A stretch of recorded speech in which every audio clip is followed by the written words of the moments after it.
Recently, I'm sure that you've all noticed the massive influx in the amount of people from ethnic minorities that have been watching anime. Within the past couple of years, the amount of Black and Hispanic anime watchers has skyrocketed to the point where they're a significant force in the anime community. Well, actually, if you just agreed with anything I said, you're completely wrong, because anime has had a significant following among Black people and Latinos since it started becoming popular outside Japan in the 1980s. Although if you read old forum posts, you might be led to believe otherwise, but that has more to do with the fact that the races didn't exactly mix well back then, especially in comparison to how we do now. So it's about time that we discussed one of the most overlooked groups in anime, people from the hood. Now, in case you guys couldn't tell, I too am from the hood. So we finally have a topic that I'm actually qualified to speak on.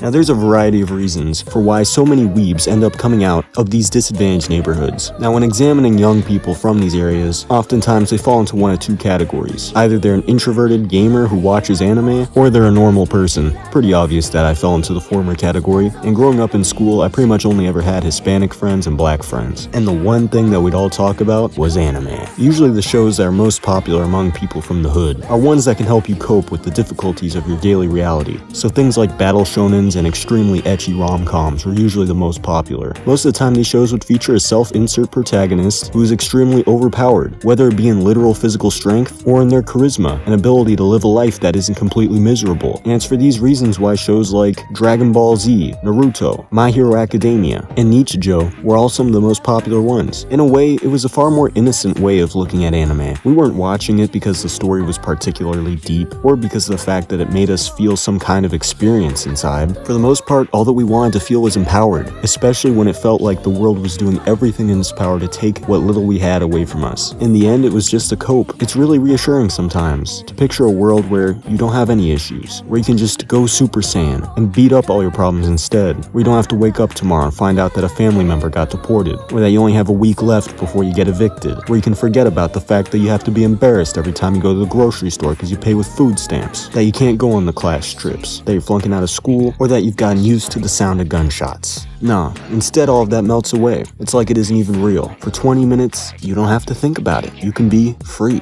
And you know what? A lot of the times, the only thing that got me through the day was the thought of, at the end, being able to relax and just watch a couple episodes of Oreimo. Maybe I've lost that over time, but I'm still thankful I had the experience. Really, anime is in a unique position where it doesn't matter where you come from or where you're going. You can get into it. All you need is a phone, no money to be spent. And as such, it's one of the easiest hobbies for impoverished children to get into. Really, it shouldn't be any surprise that anime is as popular as it is in the ghettos. And even though it wasn't created to appeal to us, I'm gonna speak on behalf of all my disadvantaged weebs out there. Thanks for giving us those couple minutes of freedom. It meant a whole lot. Felt like somebody had our back, even though the rest of the country was happy to stand idly by. When you take a group of people, and as a society, treats them all as failures and criminals from the day that they're born, don't be surprised when your prophecy comes true. In the end, all that these kids need is some empowerment, and anime is what provided it. But really, you'd expect the acceptance to come within, and not from some country halfway across the globe.